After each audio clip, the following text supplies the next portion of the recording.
کہا کہ کئی راتیں ایسی گزرتی تھی میں اور میری ماں نہیں کھاتے تھے، فاقوں میں سوتے تھے، پھپھی کو کھلاتے تھے۔ کہا پھپھی کھاتی بہت تھی، کھاتی بہت تھی، آپ بچوں کا سب کچھ کھا جاتی تھی، سارا اپنا بھی کھا جاتی تھی، کھاتی بہت تھی پھپھی۔ کہا اس سے چھینتے تھے تو پھپھی لڑنے پہ آ جاتی تھی۔ ایک گھر میں عجیب کشمکش تھی۔ کہا ان سختیوں تلخیوں میں میں ان کی خدمت کرتا رہا، باپ کی ماں کی خدمت کرتا رہا، حتیٰ کہ والد پتہ نہیں کتنے سال کہے مجھے بھول گئے، فوت ہو گئے۔ اور پھپھی نے کے دل میں یہ بات آئی کہ ہم نے والد کو زہر دیا ہے۔ اس نے سارے جہان کو کہنا شروع کیا کہ انہوں نے والد کو زہر دے دیا، میرے بھائی کو مار دیا۔ گھر میں روٹی بھی کھاتی تھی، بچوں سے چھین کے بھی کھاتی تھی، چوری چھپے بھی کھاتی تھی، دن رات بھی کھاتی تھی، ہمیں برا بھلا بھی کہتی تھی، لوگوں کے ہاں شکوے بھی کرتی تھی۔ پھوپھی نے جینا حرام کر دیا۔ کہا میری ماں کہتی تھی بیٹا کوئی بات نہیں، برداشت کرو۔ برداشت کرتے کرتے پھوپھی بھی چلی گئی اور اس کو اللہ کی امانت کو اللہ کے سپرد کیا، اور پھر اب ماں رہ گئی۔ اب میں نے اپنی ساری توجہ ماں پہ ڈال دی۔ کہا اماں کیا کرتی؟ خالی چھابی نہیں ہوتی ہے، چھابی روٹی تو تھوڑی سی ہوتی تھی کھا لیتے تھے، خالی چھابی ہاتھ میں ایسے لے کے نا کہتی اللہ اس کو اتنا بخت دے، اتنا بخت دے، اس کے ساتھ دھرتی لگے تو اس کو بخت دے، اس کے ساتھ سوئی لگے تو اس کو بخت دے، اس کے ساتھ دھاگا لگے تو اس کو بخت دے، اس کے کپڑے جو پہنے اس کو بخت دے، اس کو جو دیکھے اس کو بخت دے، اس کو جو اس کو دیکھے اس کو بخت۔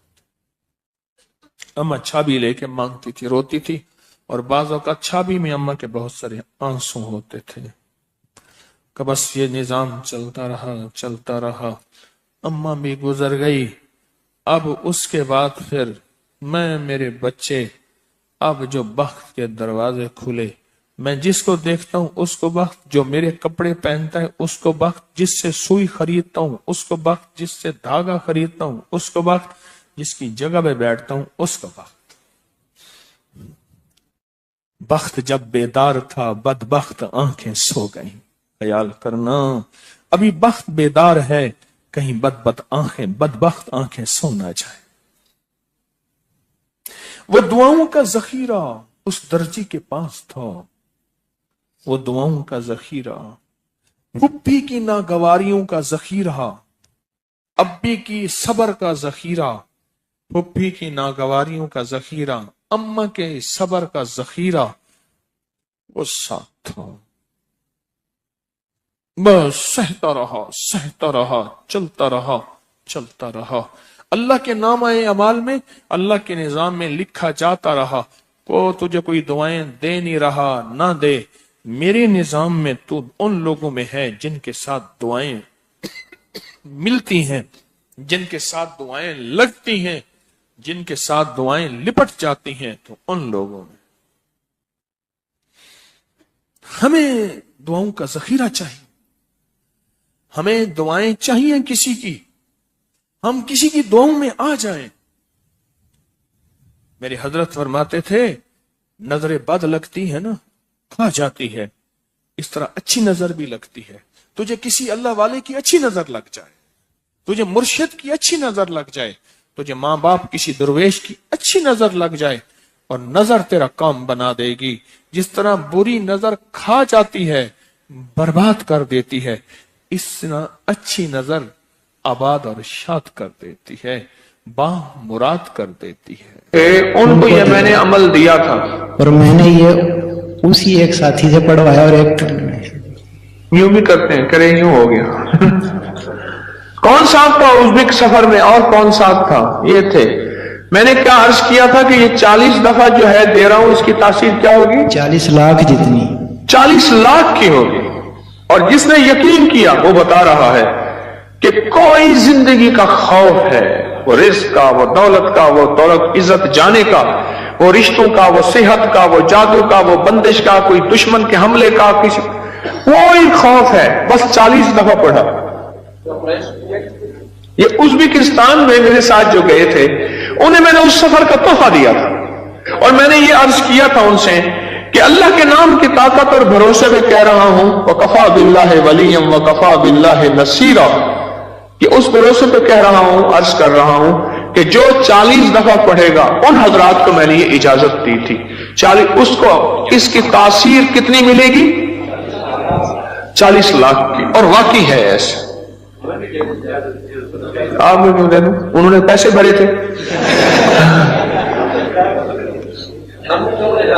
انہوں نے پیسے دیے تھے بیچاروں، مجھے نہیں دیے تھے۔ الحمدللہ مجھے صفائیوں کی ضرورت نہیں ہے، میں جب بھی جاتا ہوں اپنے پیسے، اب اجازت مل جائے نا ایسے نہیں دوں گا۔ یہ انہوں نے لفظ ایک استعمال کیا ہے طلاقوں کی بڑھتی ہوئی شرح، اس سے بہت خوف زدہ ہوں، بہت پریشان ہوں۔ اتنی مخلوق آ کے روتی ہے، اتنی روتی۔ میں رات کا واقعہ سنا، میں ایک جگہ ایک محسن کے ہاں بیٹھا تھا، تو جن کا میں نے کہا نا وہ میرے دوست تھے، گاڑی چلا رہے تھے، تو مجھے بتایا کہ یہ اس وقت یہ واقعات چل رہے ہیں، یہ چل رہے ہیں۔ میں نے کہا اچھا، مجھے تو پتا چلا۔ تو وہاں وہ کہنے لگے کہ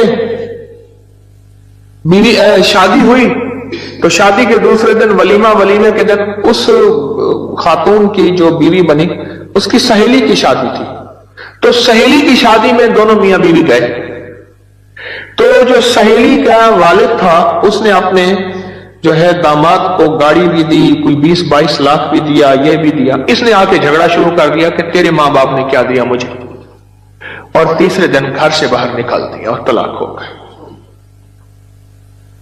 میں کہتا ہوں جس نے اپنی زندگی میں انگارے، بچھو، سانپ اور دکھ، قتل، مقدمے، بیماریاں، تکلیفیں، مشکلات، مسائل، الجھنے اور روگ بھرنے ہیں، اور مجھ سے ایک وظیفہ لے لے۔